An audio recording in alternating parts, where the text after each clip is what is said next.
Hey friends, happy new year, happy 2025. We're here, we have made it, and I am so excited.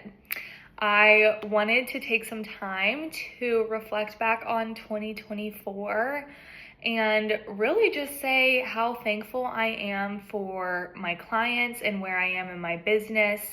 But yeah, 2025, we are here. I went to my first sales meeting of the year this morning, and it just got me excited. It got me thinking about a lot of things. I know I have different hopes and aspirations in my personal and in my business life, so I'm just excited to see what the year holds.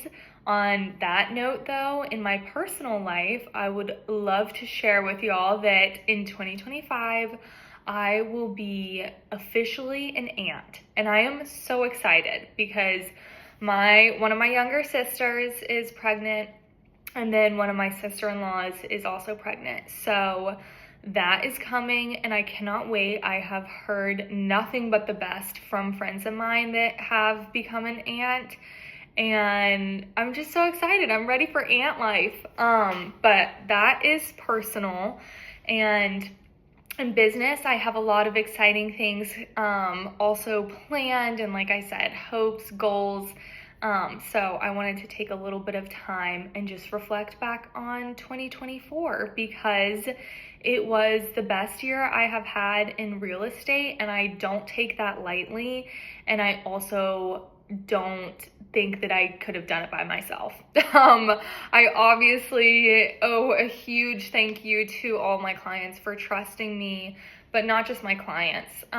My coworkers, specifically Marietta office coworkers, they were wonderful in just supporting me, being there for me, helping me in any way that they could. My broker, I mean, obviously, I could not do this without her.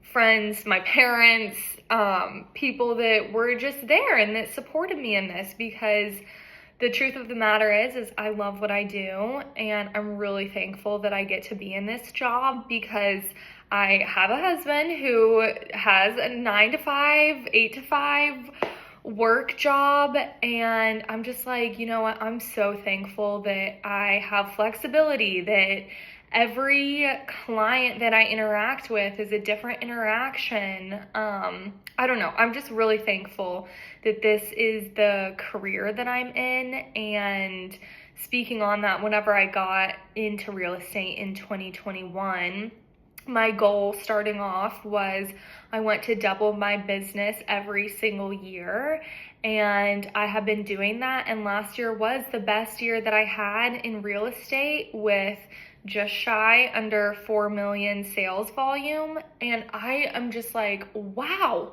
we did the thing.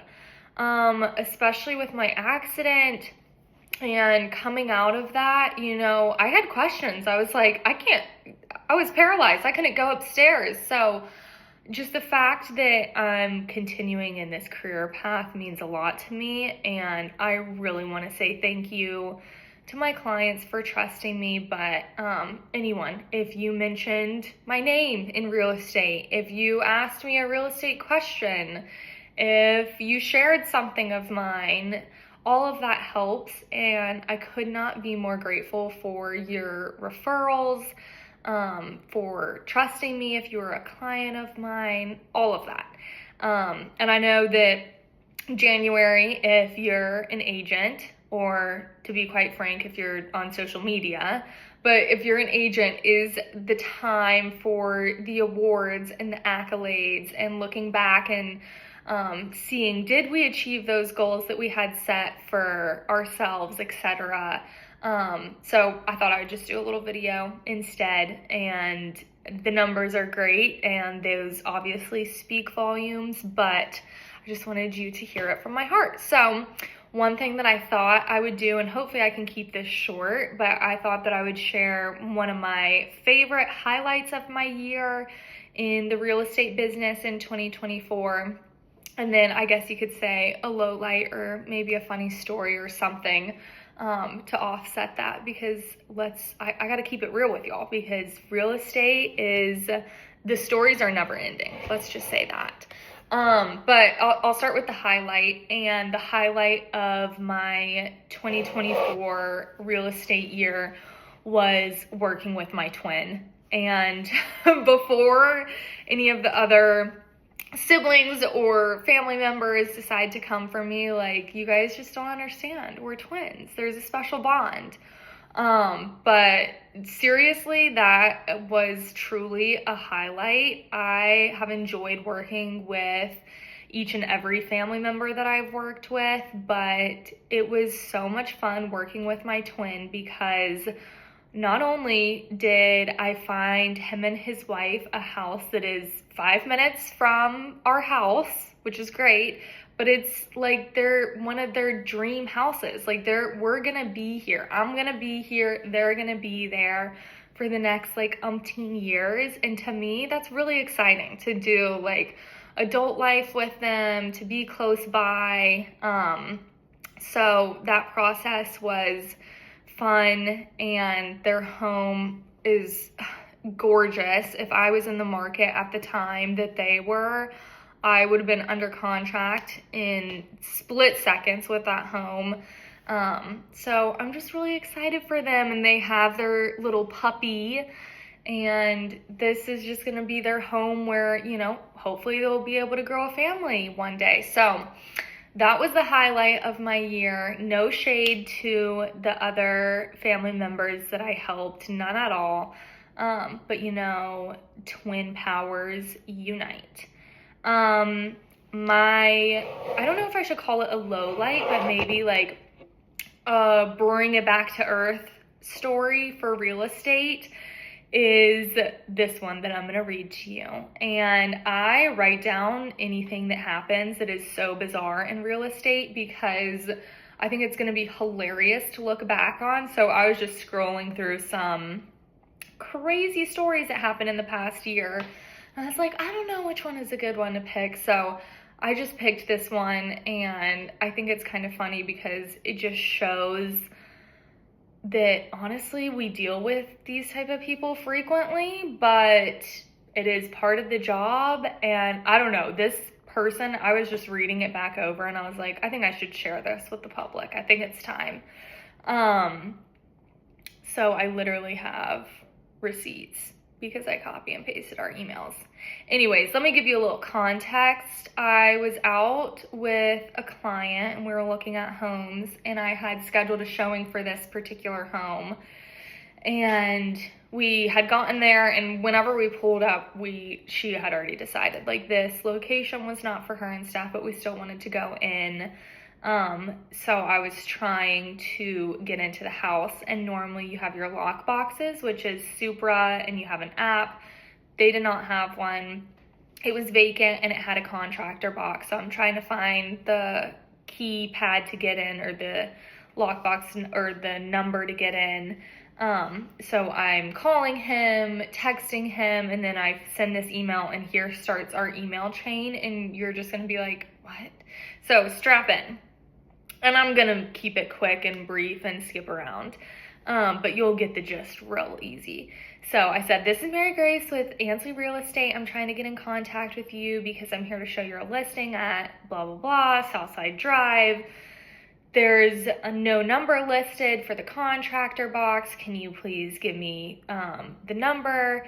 And by the way, we're just going to call him, I don't know, we'll call him Blake. And in his email bio or whatever signature, let me read you the things because this is kind of funny. It's a lot. #1 agent in Georgia in closed transactions as ranked by the Wall Street Journal in Real Trends.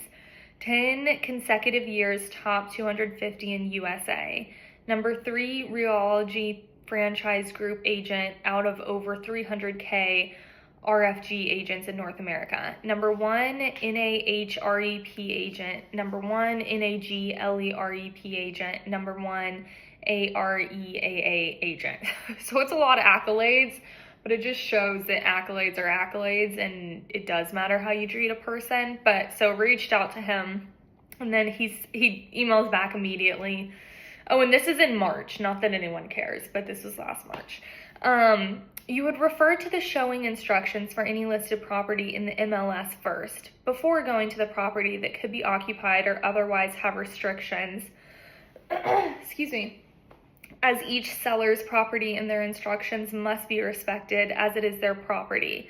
But regardless, there's nothing further I can provide you. You would refer to the MLS. And trust me, I couldn't find the number. So then I said, the code is not listed in the MLS. Then he responds back, I'm unsure why it is so difficult for you to answer your own question by simply reviewing the MLS property information. You've apparently found the listing in Georgia MLS already, so you're aware I'm the list agent.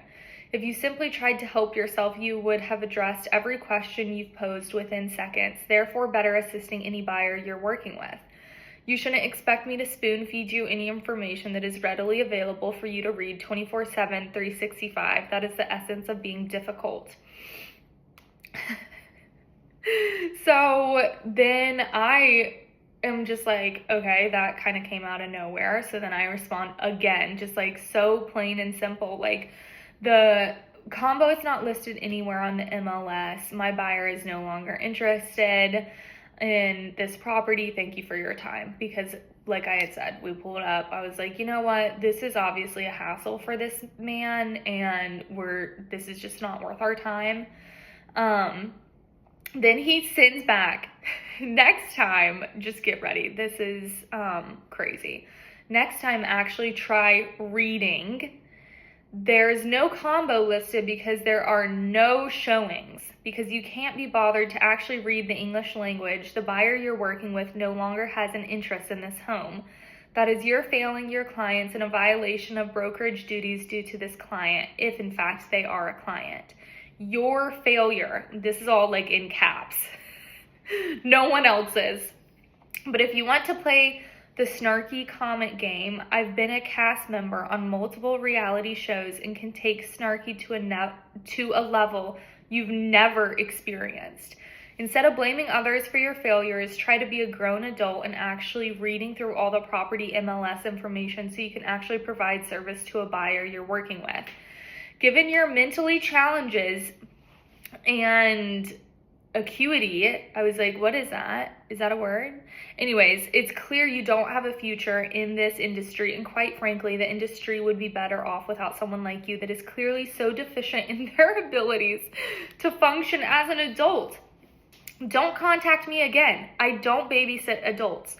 Goodbye, in all caps. Y'all, I was just like, okay. And like, you know, he said like there are no showings and stuff, but like our showing was confirmed. I don't know. I deal with the crazies often and it's a part of my job, but I just thought I would pluck that little story out and decide that the public needed to hear that. So that might have been the low light. There definitely were other lower lights, but I feel like people would know who I was talking about. Let's just put it that way. So yeah, here we are, 2025. I'm excited to see what this year has in store for us.